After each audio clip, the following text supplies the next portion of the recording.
Okay, let's start another aspect of Pesach, which is really relevant the whole year. But when people understand the reasons for doing things or what we have to do, it makes a lot more sense. When it comes to, getting new utensils for Pesach, changing over the kitchen, so to speak, from Chametz to Pesach. Now, ideally, people should have everything brand new.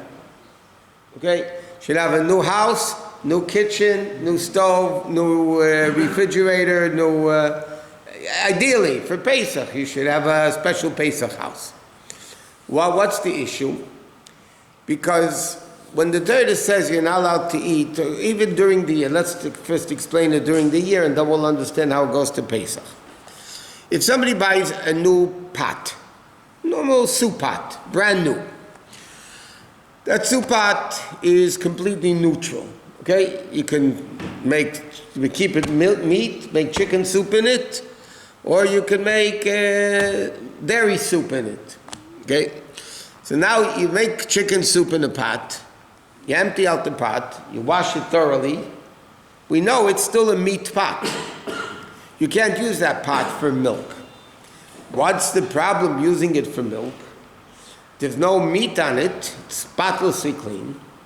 So heat, according to halacha, is as follows. Heat causes absorption of the material cooking in the pot to become absorbed within the walls of the pot.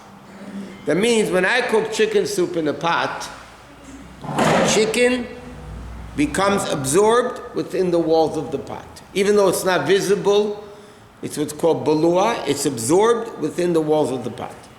Now I'm going to use it for hot dairy soup. So the heat, not only does it cause it to go in, it causes to go out. So therefore, when I'm going to cook the next day or the same day, let's say a dairy soup, so now the meat, the chicken that's absorbed within the walls of the vessel is going to come out into the milk. The milk is going to go into the pot, so you're going to have meat and milk together. Okay? And that is biblically forbidden. You can't have meat and milk together. So heat causes an absorption.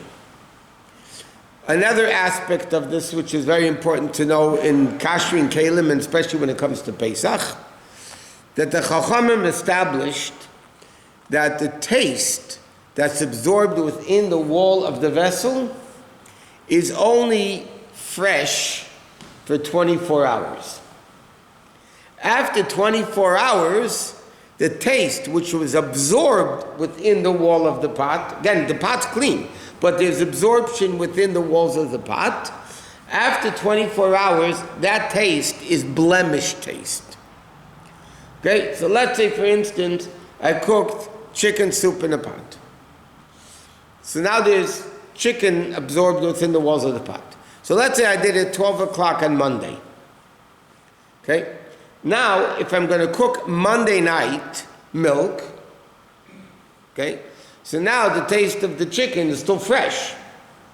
It's not 24 hours. It's fresh, and therefore the taste of the milk, of the chicken, is going to come out into the milk, so I'm mixing meat and milk together. But what happens if I cook the chicken soup Monday 12 o'clock, and Tuesday 3 o'clock in the afternoon, I'm going to cook milk? So now, the chicken soup that was absorbed within the walls of the pot is a blemished taste. It's not really chicken anymore. So therefore, that milk soup that you made will not have any chicken in it. So therefore, you would be allowed to eat that milk dairy soup because the taste of the chicken that now came out from the absorption into the milk is blemished taste. So what's the problem? Technically, I can have one pot, okay? I can cook meat 12 o'clock Monday, cook milk 1 o'clock Tuesday afternoon. No. Wednesday afternoon, I can cook 2 o'clock. I can cook meat again. I can go after every 24 hours. I can have one pot and just keep going back and forth. The Chachamim said that doesn't work. It's not going to work. First of all, l'chatchila, you don't do it. To begin with, you don't do it. Secondly, you're going to forget where you're at, and then you're going to end up cooking meat and milk together. So there's a difference between before the fact and after the fact. That means if I, by mistake, took a meat pot, or a bowl, or a plate, it doesn't matter, and it was a meat pot, and by mistake somebody put hot dairy in that pot. So if it was after 24 hours from the time I cooked meat in it, the food is kosher. The pot needs to be koshered.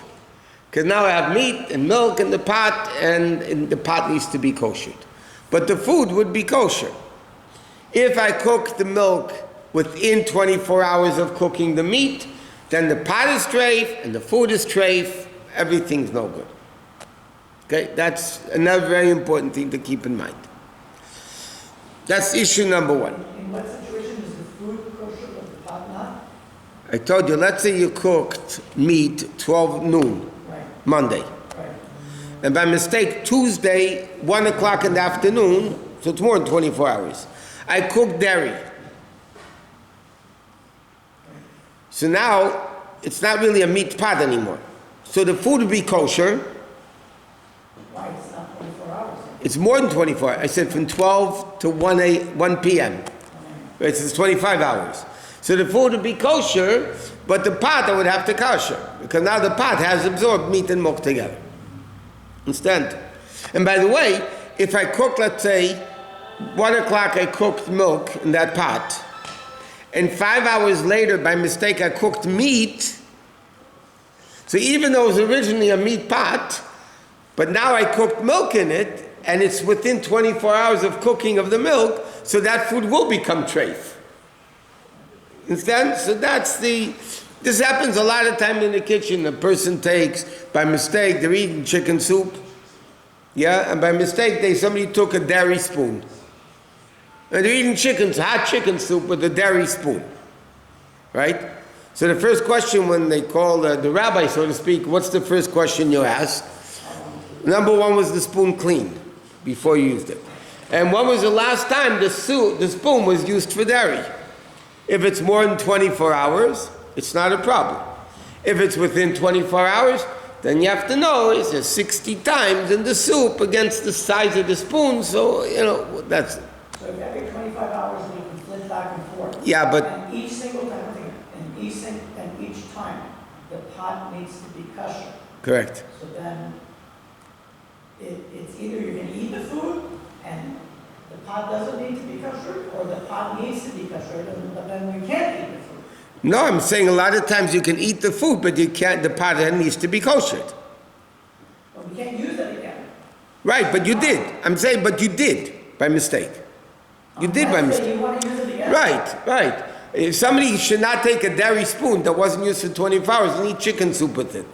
We're talking if it was done by mistake, so then the soup is kosher. The spoon, you're going to have to kosher, because the spoon now had hot chicken soup on it. And the spoon is dairy, so you have to kosher the spoon, but the food would be kosher. Yes, you'd have to kosher the pot. The food you can eat, again, if it's after 20... Yes. Yeah, in that case, you'd have to kosher both. So I'm telling you, this is very important for reasoning when it comes to Pesach. Now, that's issue number one. Issue number two, there are certain materials that are kosherable and certain materials that are not kosherable. And before we get into that, there's another important rule in koshering. And that is, the way it goes in is the way it goes out. In other words, if it goes in with liquid, you can kosher it with liquid. If it goes in with direct fire, you can only kosher it with direct fire. To give you a simple example, somebody had a meat pot and they cooked dairy soup in the pot. Okay, so you need to kosher the pot. Now, how did the food get into the pot? Through liquid, right? Liquid. So therefore, you can kasher it with hot liquid, what's called hagala, which is the purging process. You kasher it with hot water.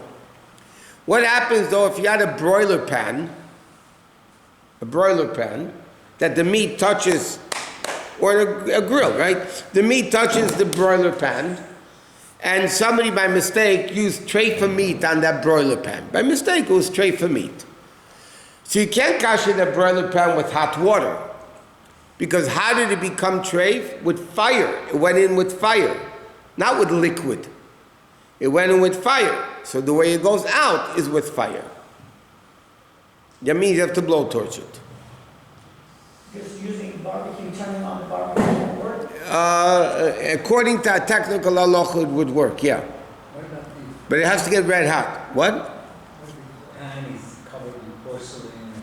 Okay, so 1 second. We're going to learn. We're just discussing general. The way it goes in is the way it goes out. It goes in with liquid. Okay, let's say you used a dairy spoon in a hot chicken soup. So it went in with liquid into the, not direct fire, it went in with liquid into the spoon. So you kosher the spoon in boiling hot water.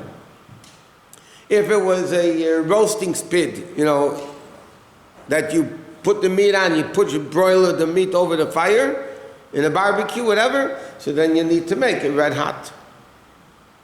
If a frying pan, now frying pan usually don't put liquid in. You might put a little bit of oil just that it shouldn't stick, right? But I'm saying, what happens if you fried something that was not kosher in your frying pan? You'd have to blowtorch it. And now, coming back to this point, it's getting late, but there's certain materials that are kasherable, certain materials are not kasherable. So for instance, metal is a kasherable material. Generally speaking, metal is a kasherable material. Earthenware, which includes, practically speaking, china, earthenware, ceramic, porcelain, all those things are not kasherable materials. Certain materials are kasherable. Like for instance, wood is a kasherable material. Metal is a kasherable material. There's a very interesting argument between Sephardim and Ashkenazim, massive argument in halacha between the Bais Yosef and the Ramah. What about glass? Now glass, there's two extreme opinions about it. One opinion is glass never absorbs. It doesn't absorb, period. Therefore, according to that opinion, I can use the same bowls for meat and dairy, and this, it doesn't absorb anything. The other opinion holds, not only does it absorb, you can never kosher it. Oh, wow. That's the Svardim, the Bais Yosef holds, based on the Rambam, that glass doesn't absorb. So according to Bais Yosef, you can use the same glasses for meat and milk. The Ramah, on the other hand, holds not only it doesn't absorb, it absorbs and you can't kasher sick earthenware. So this stream down. The argument really is in Halachos of Pesach, whether it applies to the rest of the year or not, to be continued.